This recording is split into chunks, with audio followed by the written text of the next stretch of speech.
Before we go into the details, I want to step back and remind ourselves of the big picture. I'm convinced of the following, that in order for us to have security in Europe, a meaningful peace, Russia has to lose this war in Ukraine. Ukraine has to win the war. And the way that we can help that happen is two ways. So one is militarily helping Ukraine defend themselves to push back the Russian attack, and the other aspect is to isolate Russia's economy. And that's the whole reason we have the sanctions. Now, we've been in all kinds of details for 3 months now, which sanctions and can we go further, can we not go further, but we have to remind ourselves why we're sanctioning in the first place. It's to isolate Russia's economy and make it more difficult for Russia to fund its war machine, its attack on Ukraine. I have argued from the end of February when this war started, full energy embargo, coal, oil and gas. We have coal sanctioned. Tonight, tomorrow, we'll be speaking about oil sanctions. I think that it's very important that we sanction Russian oil because this is the huge source of the Russian government's income, is oil and gas. I also think we should sanction gas. This is not going to be the debate today, but we're getting a little bogged down in all of the details and we're forgetting the big picture. The Ukrainian people, they're fighting for their independence. They're fighting for our values. Values that we are now taking for granted. Freedom, democracy, the rule of law.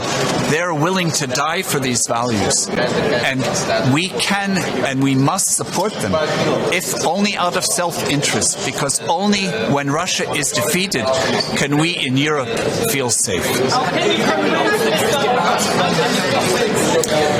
This is a discussion, so we'll be discussing this tonight. Of the exception?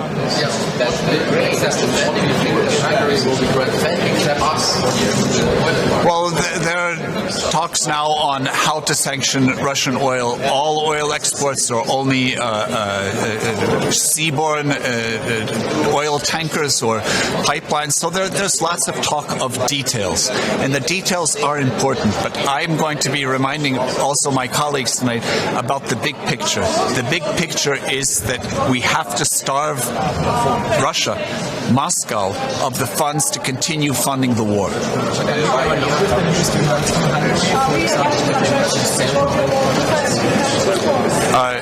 Again, these are all the details. If we get bogged down in only our own personal benefit, then we're missing the big picture.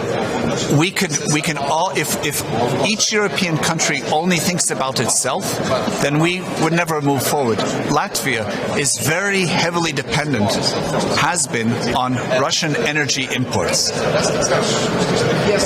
We are moving away from that and have no problem with that. It's going to cost us more, but it's only money. The Ukrainians are paying with their lives, and if we get bogged down only in thinking about money, then what is the sense of our union? Our union has to be strong when it needs to be strong, and now is the time to be strong. What is your message to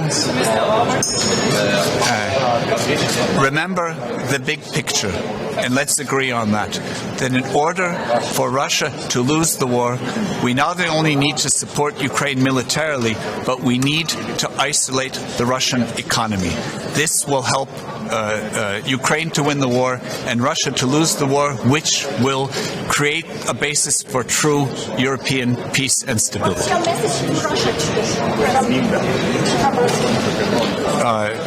That Europe, that what Russia has achieved in these 3 months has given NATO a new lease on life, is bringing Sweden and Finland into the NATO fold, has increased European defense expenditure, has created the ability for Europe to agree to purchase and to supply weapons to Ukraine, and in a sense has united Europe and NATO in a way that we never would have been so united so united before. So everything that Russia is attaining is actually counterproductive to Russia's own interests.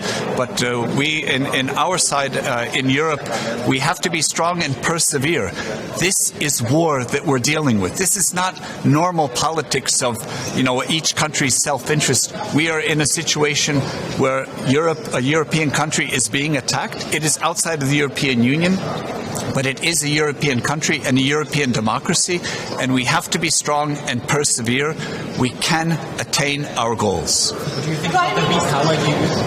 Is it good for the Commission wants to finance oil and gas pipelines and I think it's important that we look realistically that in order to move rapidly away from Russian energy dependency, there is infrastructure that needs to be built out. So we have renewable infrastructure that we need to build out and alternate supply routes that we need to build out. And that makes a lot of sense. Prime Minister, also a question regarding to European perspective for three countries, because we are waiting maybe the next one already Commission opinion. What's your position? Is there consensus with state countries? What do you think? Is it now time to give this political message, not only for these countries, but also regarding to Moscow? These countries belong to the European Union. I have been arguing that for quite a while, that yes, the answer is yes. Europe should now be opening up its doors. Candidate country status is not something difficult to decide on. It's a pure political decision. It can be made in one day. And I think it's very important at this point that we do make this decision for Ukraine and the other countries, that we want to open up and broaden the European democratic family of nations, the nations that want to live by the rule of law, not the rule of force. Thank you very much.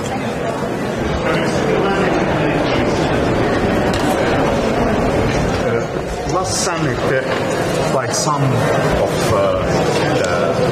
you were quite optimistic that the war is close to be over. Now, it seems like there is nothing over. It seems like President Vladimir Putin is increasing his war, and there is even a lot of security for food in a lot of countries. What would be the right compromise to stop all this? The right compromise is for Russia to lose the war. There is no compromise with Russia. Russia has to lose the war, and we in Europe can help, supplying arms to Ukraine so they can defend themselves and push the Russians back, and broad economic sanctions, including oil, including gas, to starve Moscow of funds. This is the only way to move forward.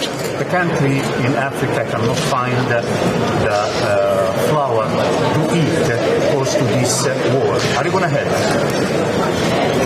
The reason that there's a shortage of wheat is because of Russia's war in Ukraine.